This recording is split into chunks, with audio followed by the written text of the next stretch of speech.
আসসালামু আলাইকুম। আসুন আজকে আপনাদেরকে একটি ভয়ঙ্কর হাদিস শোনাই।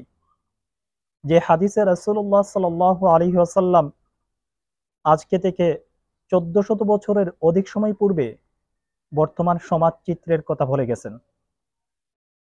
আমরা যদি এই হাদিসটি জানি বা শুনি, আমরা বুঝতে পারবো যে রাসূলুল্লাহ সাল্লাল্লাহু আলাইহি ওয়াসাল্লামের কিয়ামতের যে সমস্ত আলামতগুলো বলে গেছেন তার মধ্য থেকে অন্যতম কিছু কারণ, কিছু বৈশিষ্ট্য এই হাদিসে রাসূলুল্লাহ সাল্লাল্লাহু আলাইহি ওয়াসাল্লাম বলে গেছেন।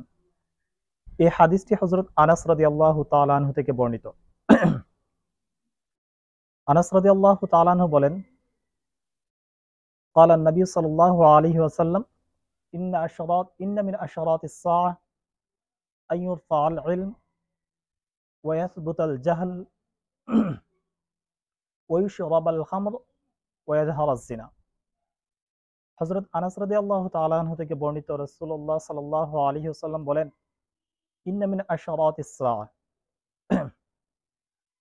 কিয়ামতের আগে জ্ঞান উঠে যাবে। এখন আমরা অনেক সময় প্রশ্ন করি বা বলতে পারি যে এখনো প্রযুক্তি এত উন্নত, অথচ রাসূলুল্লাহ সাল্লাল্লাহু আলাইহি ওয়াসাল্লাম বলেছেন যে কিয়ামতের পূর্বে জ্ঞান উঠে যাবে। এটা কতটুকু যৌক্তিক? কিন্তু আসলে যদি আপনি বিচক্ষণ হন, দূরদৃষ্টি সম্পন্ন হন, আপনি বুঝতে পারবেন যে রাসূলুল্লাহ সাল্লাল্লাহু আলাইহি ওয়াসাল্লামের হাদিসটি আপনার আমার সমাজ চিত্রের সাথে, আপনার আমার ব্যক্তি এবং পরিবারের সাথে পুরোপুরি একদম খাপে খাপ, যেটাকে বলে এরকম মিলিত হয়ে গেছে। আসলে এখানে যে বলা হয় যে আইয়ুর ফাল ইলম, ইলিম উঠিয়ে নেওয়া হবে, এটা মূলত আল্লাহ পাক রব্বুল আলামিনের বিধানাবলীর ক্ষেত্রে, বা হচ্ছে যেই জ্ঞান আল্লাহ পাক রব্বুল আলামিন ওয়াহির মাধ্যমে আমাদের কাছে পাঠিয়েছেন, এই জ্ঞানের ক্ষেত্রে। যেমন আল্লাহ পাক রব্বুল আলামিন বলেন, ইকরা বিসমি রাব্বিকাল্লাযী খালাক, অর্থাৎ তোমরা পড়ো যিনি তোমাদেরকে সৃষ্টি করেছেন। এখন দেখেন, আমরা যদি আমাদের শিক্ষা কারিকুলামের দিকে তাকাই, তাহলে দেখা যায় এই শিক্ষা কারিকুলামের সাথে আমাদের রবের পরিচয় জানার মতো কোনো শিক্ষা আজ অবশিষ্ট নাই। আমাদেরকে আমাদের রবের আসনে বসিয়ে দেওয়া হয়েছে বর্তমান বিজ্ঞানকে। যেই জায়গায় আল্লাহ পাক রব্বুল আলামিন বলেন, যালিকাল কিতাবু লা রাইবা ফীহি, এই কিতাব হচ্ছে এমন কিতাব, পবিত্র কোরআন সম্পর্কে বলেন এখানে বিন্দু পরিমাণ কোনো সন্দেহের অবকাশ নাই। অথচ আজকে আমরা পবিত্র কোরআনের নানান আয়াত, মানে আয়াতকে আমরা সন্দেহের কুঠারাঘাত করছি। আর বিজ্ঞান যাই বলছে, বিজ্ঞান যাই বলছে আমরা এটা নির্দ্বিধায় মেনে নিচ্ছি। অর্থাৎ যখন আমাদেরকে যদি কেউ যদি বলে এমন এটা বিজ্ঞান বলেছে, আমাদের কোনো প্রশ্ন থাকে না, আমরা নির্দ্বিধায় মেনে নেই। কিন্তু যখন বলে কোরআন, তখন আমাদেরকে যুক্তি দিতে হয়, রাসূলুল্লাহ সাল্লাল্লাহু আলাইহি ওয়াসাল্লামের রেফারেন্স দিতে হয়। তখন রাসূলুল্লাহ সাল্লাল্লাহু আলাইহি ওয়াসাল্লামের, পৃথিবীতে একমাত্র রাসূল যার জীবনে এত পরিমাণ গ্রন্থ রচিত হয়েছে, পৃথিবীর আর কোনো ব্যক্তি সম্পর্কে এত পরিমাণ যে চর্চা হয় নাই, গবেষণা হয় নাই, এত পরিমাণ গ্রন্থ রচনা হয় নাই, রচিত হয় নাই।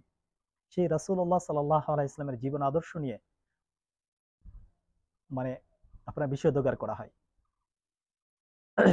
রাসূলুল্লাহ সাল্লাল্লাহু আলাইহি ওয়াসাল্লামের অনুসারীগণ রাসূলের জামানায় যেমন ছিল সর্বশ্রেষ্ঠ, বর্তমান সময়েও যারা রাসূল সাল্লাল্লাহু আলাইহি ওয়াসাল্লামের আদর্শ মোতাবেক জীবন যাপন করে, তারা আজও সর্বশ্রেষ্ঠ।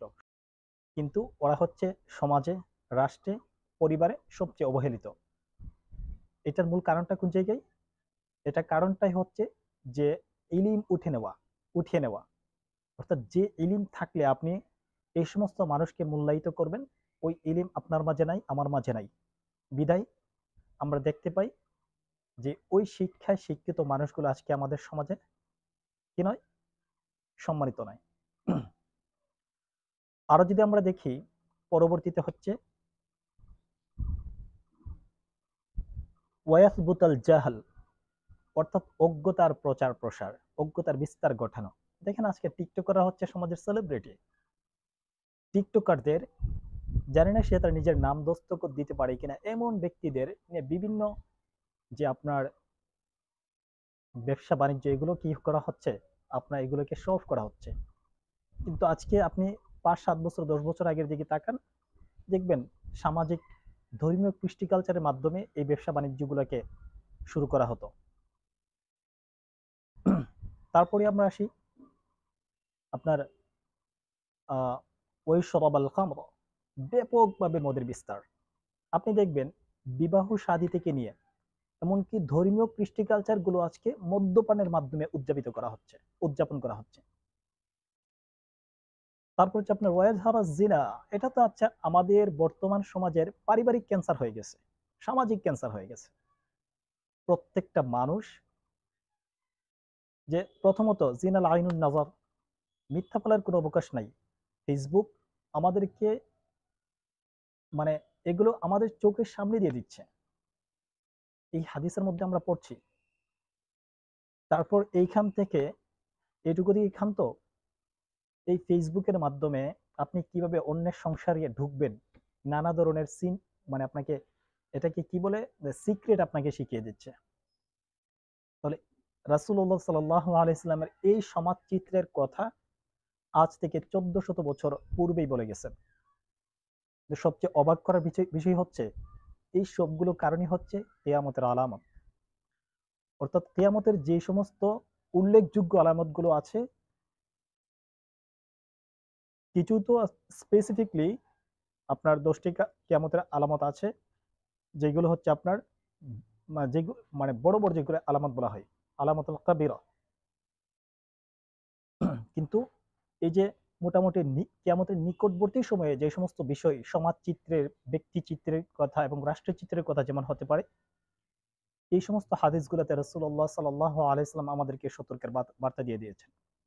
সুতরাং এই হাদিসটা আমাদের সবার জন্য উপকারী। আর যদি আসলে রাসূলের হাদিস যারা একটু সচেতন, একটু জ্ঞানী, তারাই রাসূল সাল্লাল্লাহু আলাইহি সাল্লামের জীবন আদর্শ এবং রাসূলুল্লাহ সাল্লাল্লাহু আলাইহি সাল্লামের অমীয় বাণীগুলো অনুসরণ এবং অনুকরণ করতে চাই। যাদের জন্য শেয়ার করলাম, প্রথমত আমার নিজের জন্য, পাশাপাশি আপনাদের জন্য। আশা করি সবাই যতটুকু শুনবেন, মানবেন। আমার জন্য দোয়া করবেন। আসসালামু আলাইকুম ওয়া রাহমাতুল্লাহ।